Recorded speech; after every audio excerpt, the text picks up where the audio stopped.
Welcome back to my next video class. In the first video class, we discussed about tenses. In the first video, we discussed present tense and its forms.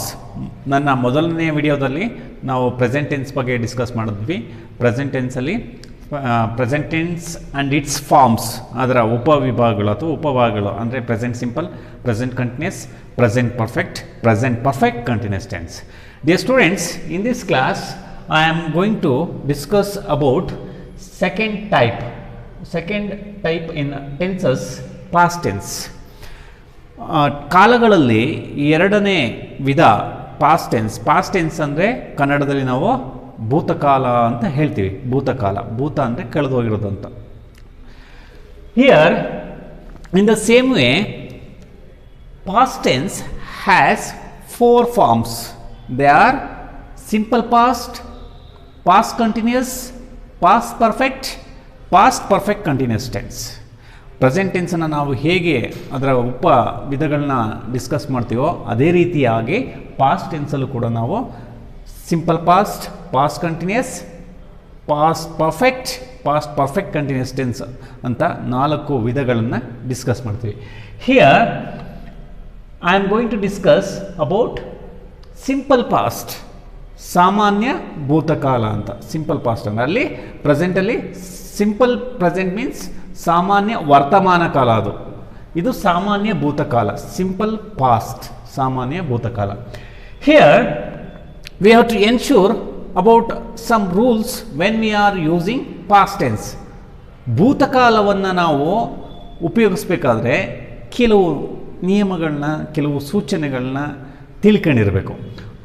ಅವುಗಳು ಯಾವುವು ಅಂದರೆ they are, when we are using simple past, we have to ensure about these things. The simple past is used to indicate an action completed in the past or to indicate the past habits.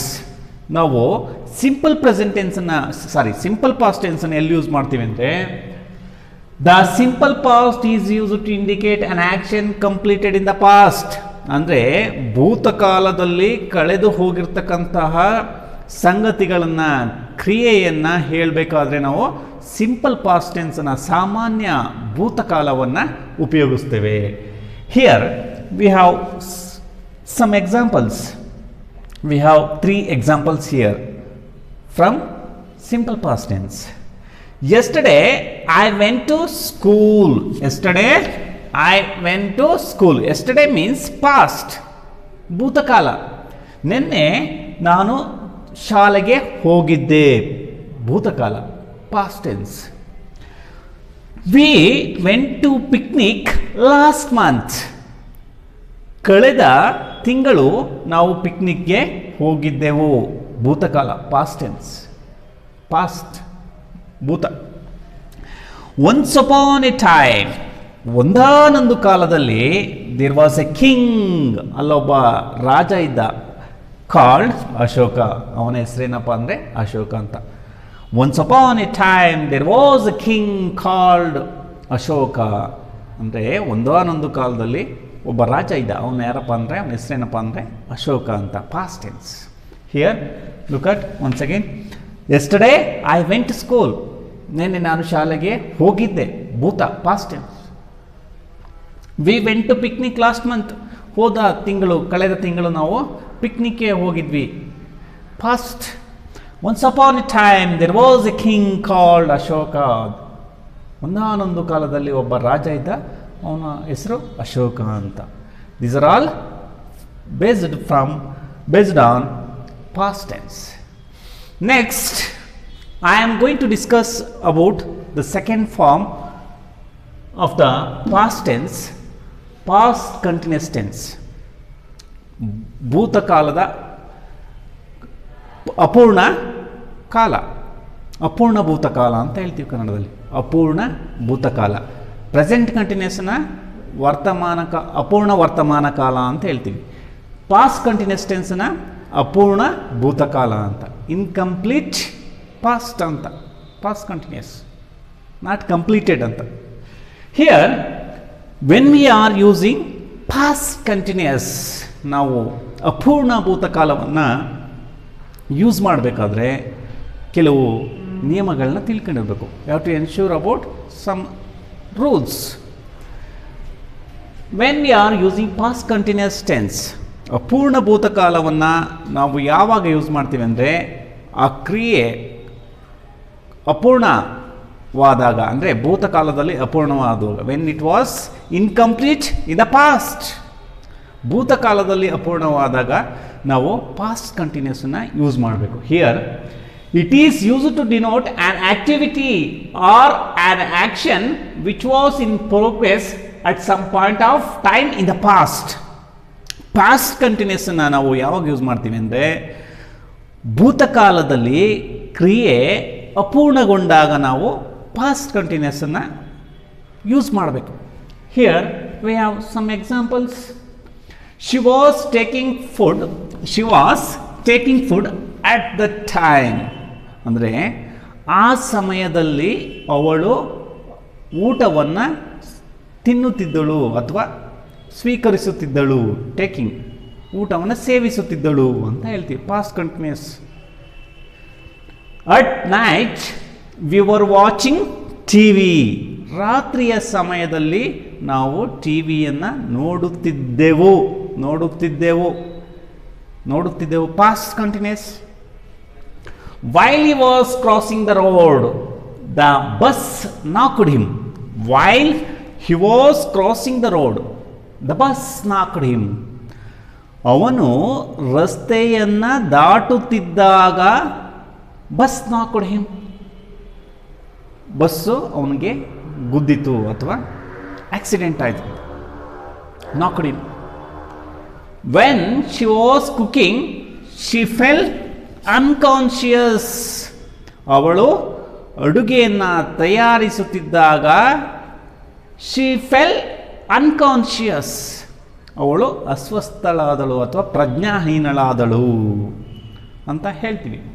Here in these situations we have to use past continuous tense. Look at here. Past tense has four forms: simple past or past simple, past continuous, past perfect continuous tense. Here I have discussed about simple past and past continuous. Next I am going to discuss about remaining two forms: past perfect and past perfect continuous tense. Next I am going to discuss about past tense. Past tense, the third form is past perfect tense, and the fourth form in past tense, past perfect continuous tense. Already I have discussed about present tense and its forms. Now I am going to discuss about past tense and its forms.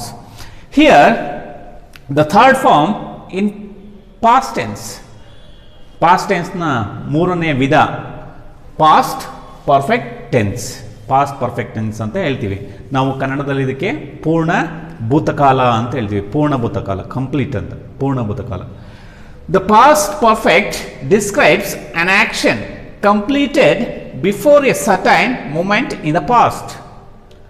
ನಾವು past ಟೆನ್ಸ್ನ ಯಾವಾಗ use ಮಾಡಬೇಕು ಅಂದರೆ we have to sure about this definition. The past perfect describes an action completed before a certain moment in the past. ಭೂತಕಾಲದ ಯಾವುದೋ ಒಂದು ನಿರ್ದಿಷ್ಟ ಸಮಯಕ್ಕಿಂತ ಹಿಂದೆ ಪೂರೈಸಿರುವ ಕ್ರಿಯೆ, ಅಂತಹ ಸಮಯದಲ್ಲಿ ನಾವು ಪಾಸ್ಟ್ ಪರ್ಫೆಕ್ಟ್ ಟೆನ್ಸನ್ನು ಯೂಸ್ ಮಾಡಬೇಕು. Here we have two examples from past perfect tense. See here the first example. Before I entered the station, first part of the sentence. Next, second part of the sentence, the train had left.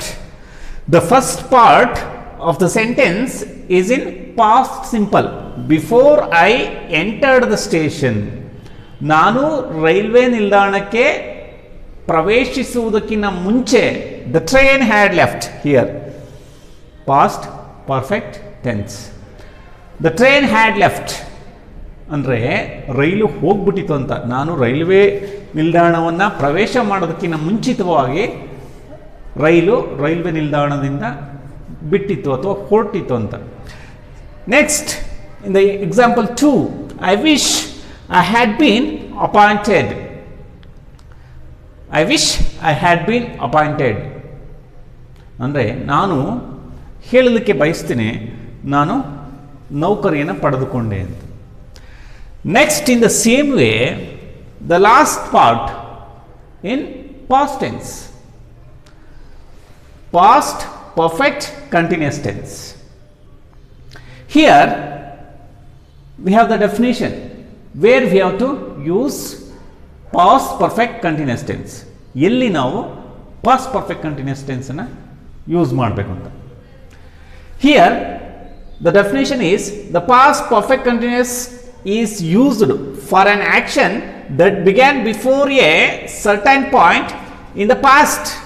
ಹಿಂದೆಲೆ start ಆಗಿರೋದು and continued up to that time, ಆ ಸಮಯದವರೆಗೂ ಕೂಡ ಮುಂದುವರೆದಿರೋದು.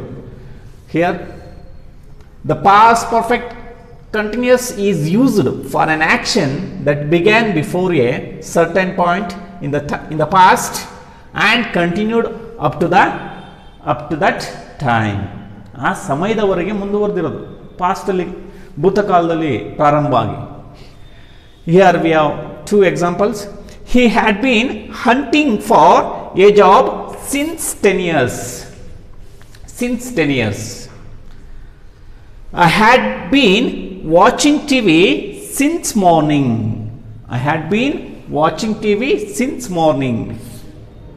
These are the 2 examples from past perfect continuous tense. We have discussed past tense and its 4 forms. Past ಟೆನ್ಸಲ್ಲಿ 4 ವಿಧಗಳು ಅಥವಾ ರೂಪಗಳಿದ್ದಾವೆ, ಅವನ್ನ ನಾವು ಡಿಸ್ಕಸ್ ಮಾಡಿದ್ವಿ. First one simple past or past simple, past continuous, past perfect continuous tense.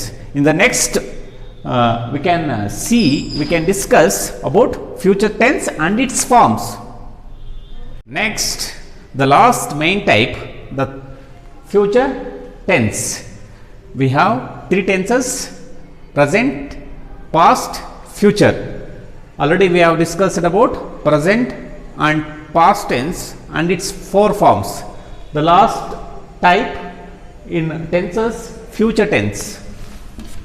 In the same way, future has 4 forms or 4 types. 4 ವಿಧಗಳನ್ನ ಅಥವಾ ರೂಪಗಳನ್ನ ಹೊಂದಿದೆ. They are future simple, future continuous, future perfect continuous tense. Now I am going to discuss one by one. ಒಂದೊಂದಾಗಿ ನೋಡ್ತಾ ಹೋಗೋಣ. Future tense. Future tense ಅಂದರೆ ಕನ್ನಡದಲ್ಲಿ ಭವಿಷ್ಯತ್ ಕಾಲ ಅಂತ ಹೇಳ್ತೀವಿ. ಈಗ ಭವಿಷ್ಯ ಅಂತ ಹೇಳ್ತೀವಲ್ಲ, ಈಗ ನಾವು ಚೆನ್ನಾಗಿ ಓದಿದ್ರೆ ಫ್ಯೂಚರ್ ಚೆನ್ನಾಗಿರುತ್ತೆ ಅಂತ ಹೇಳ್ತೀವಿ. ಈಗ ಇಂಥ ಕೋರ್ಸ್ಗಳಿಗೆ ಸೇರ್ಕೊಂಡ್ರೆ ಫ್ಯೂಚರ್ ಚೆನ್ನಾಗಿರುತ್ತೆ ಅಂತ ಹೇಳ್ತೀವಿ. ಫ್ಯೂಚರ್ ಮೀನ್ಸ್ ಭವಿಷ್ಯತ್ ಕಾಲ ಅಂತ. Here the first subtype or the first form is future simple. Future simple ಅಂದ್ರೆ ಸಾಮಾನ್ಯ ಭವಿಷ್ಯತ್ ಕಾಲ ಅಂತ. When we are using future simple or simple future, we have to know the definition where we have to use future simple. ಸರಳ ಭವಿಷ್ಯತ್ ಕಾಲವನ್ನು ನಾವು ಎಲ್ಲಿ ಉಪಯೋಗಿಸಬೇಕು ಅಂತ. Here we have the definition for future simple. Future simple is used for an action that has still to take place. ಅಂದರೆ ಆ ಕ್ರಿಯೆ action ಇನ್ನೂ ಸ್ಟಾರ್ಟ್ ಆಗಿಲ್ಲ, ಪ್ರಾರಂಭ ಆಗಿಲ್ಲ, ಮುಂದೆ ಆಗುತ್ತೆ. ಅವಾಗ ನಾವು ಫ್ಯೂಚರ್ ಸಿಂಪಲನ್ನು ಸಾಮಾನ್ಯ ಭವಿಷ್ಯತ್ ಕಾಲವನ್ನು ಯೂಸ್ ಮಾಡಬೇಕು. Here we have examples for future simple or simple future. The first example is they will win the match. ಅವರು ಪಂದ್ಯವನ್ನು ಗೆಲ್ಲುತ್ತಾರೆ, ಇನ್ನೂ ಗೆದ್ದಿಲ್ಲ, ಗೆಲ್ಲುತ್ತಾರೆ. ಭವಿಷ್ಯತ್ ಕಾಲ future. It will rain soon ಅಂದರೆ ಇನ್ನೇನು ಮಳೆಯಾಗುತ್ತದೆ ಅಂದರೆ ಇನ್ನೂ ಆಗಿಲ್ಲ, future. Tomorrow will be Sunday. Tomorrow will be Sunday. ನಾಳೆ ಆದಿತ್ಯವಾರವಾಗಿರುತ್ತದೆ ಅಥವಾ ಭಾನುವಾರವಾಗಿರುತ್ತದೆ, Sunday. Next the last example, he will surely pass this year. He will surely pass the exam this year. ಅವನು ಖಂಡಿತವಾಗಿಯೂ ಈ ವರ್ಷ ಎಕ್ಸಾಮನ್ನು ಪಾಸ್ ಮಾಡುತ್ತಾನೆ. These are the examples for future simple. Next, future continuous tense. Future continuous ಅಂತ ಹೇಳಿದ್ರೆ ನಾವು ಕನ್ನಡದಲ್ಲಿ ಅಪೂರ್ಣ ಭೂತಕಾಲ ಅಂತ ಹೇಳ್ತೀವಿ, ಇನ್ಕಂಪ್ಲೀಟ್. ನಾವು ಹೇಗೆ ಪ್ರೆಸೆಂಟ್ ಕಂಟಿನ್ಯೂಸ್ ಅಂತ ಹೇಳಿದ್ವಿ, ಪಾಸ್ಟ್ ಕಂಟಿನ್ಯೂಸ್ ಅಂತ ಹೇಳಿದ್ವಿ, ಅದೇ ರೀತಿ in the same way future continuous. Future continuous ಅಂದರೆ ಅಪೂರ್ಣ ಭೂತಕಾಲ ಅಂತ. Where we have to use future continuous tense, when we have to use future continuous tense. Here we have the definition. Future continuous, it represents an action as going on sometime in future. See the definition. It represents an action as going on sometime in the future. ಅಂದರೆ ಭವಿಷ್ಯದಲ್ಲಿ ಮುಂದೆ ಆಗ್ತಕ್ಕಂಥ ಸಂದರ್ಭದಲ್ಲಿ ನಾವು future continuous ಟೆನ್ಸ್ನ use ಮಾಡಬೇಕು. ಅಪೂರ್ಣ ಭೂತಕಾಲ ಅಂತ ಹೇಳ್ತೀವಿ, ಫ್ಯೂಚರ್ ಕಂಟಿನ್ಯೂಸ್. ಇನ್ಕಂಪ್ಲೀಟ್ ಅಂತ, ಅಪೂರ್ಣ ಅಂದರೆ ನಾಟ್ ಕಂಪ್ಲೀಟೆಡ್ ಅಂತ ಅಷ್ಟೇ, ಅಪೂರ್ಣ. It represents an action as going on some time in future. ಅಪೂರ್ಣ ಭವಿಷ್ಯತ್ ಕಾಲವನ್ನು ನಾವು ಯಾವಾಗ ಯೂಸ್ ಮಾಡ್ತೀವಿ ಅಂದರೆ, ಇದು ಮುಂದೆ ಯಾವಾಗಲೂ ನಡೆಯುತ್ತಿರುವಂತಹ ಕ್ರಿಯೆಯನ್ನು ಸೂಚಿಸ್ತದೆ. ಮುಂದೆ ಯಾವಾಗಲೂ ನಡೀತಾ ಇರುತ್ತೆ, ಇನ್ನೂ ನಡೀತಲ್ಲ, ಮುಂದೆ ನಡೀತಿರ್ತಕ್ಕಂತಹ ಕ್ರಿಯೆಯನ್ನು ಸೂಚಿಸೋದಕ್ಕೆ ನಾವು ಫ್ಯೂಚರ್ ಕಂಟಿನ್ಯೂಸ್ ಟೆನ್ಸನ್ನು ಯೂಸ್ ಮಾಡ್ತೀವಿ. V have examples. It will be snowing in England in December. It will be snowing in England in December ಅಂದರೆ ಡಿಸೆಂಬರ್ನಲ್ಲಿ ಇಂಗ್ಲೆಂಡ್ನಲ್ಲಿ ಹಿಮ ಬೀಳ್ತಾ ಇರುತ್ತೆ ಅಂತ. ಸ್ನೋಯಿಂಗ್ ಅಂದರೆ ಹಿಮ ಬೀಳ್ತಾ ಇರುತ್ತೆ ಅಂತ. ಬೀಳುತ್ತಿರುತ್ತದೆ, ಬೀಳ್ತಾ ಇಲ್ಲ, ಬೀಳುತ್ತಿರುತ್ತದೆ. ಡಿಸೆಂಬರ್ನಲ್ಲಿ ಬೀಳುತ್ತಿರುತ್ತದೆ. ಫ್ಯೂಚರ್ ಕಂಟಿನ್ಯೂಸ್, ಮುಂದೆ future. Next example 2. I shall be writing my exam at this time tomorrow. I shall be writing my exam at this time tomorrow.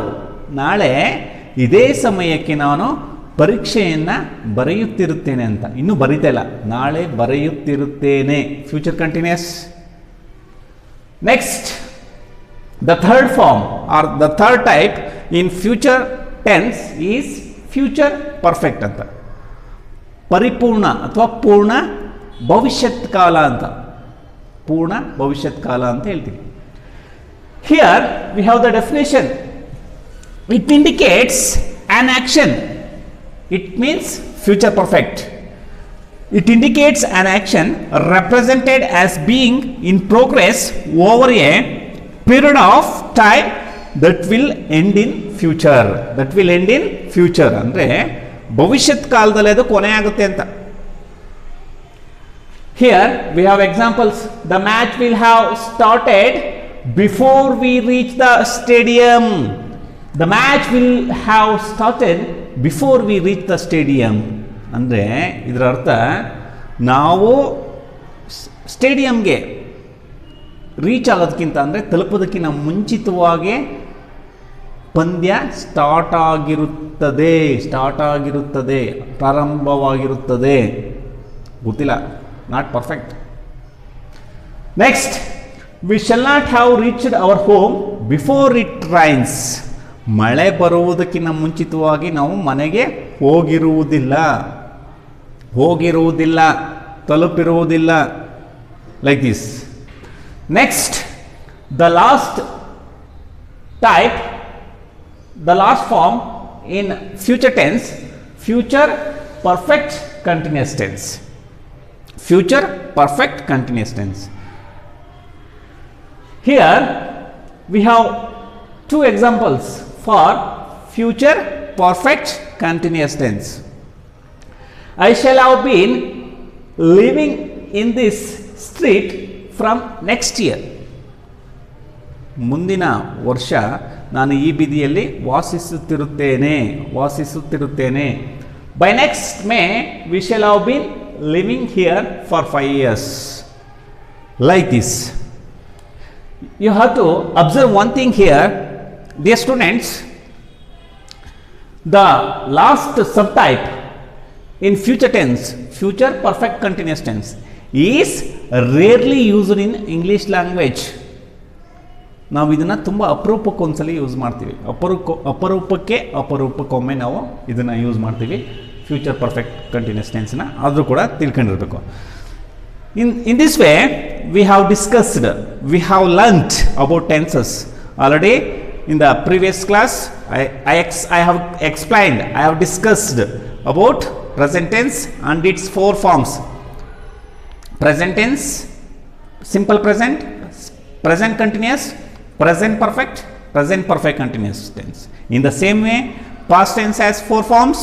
Already we have discussed simple past, past continuous, past perfect continuous tense. In the same way, the last type of tense, future tense. Future tense has 4 forms: simple future, future continuous, future perfect, the last future perfect tense. Thank you.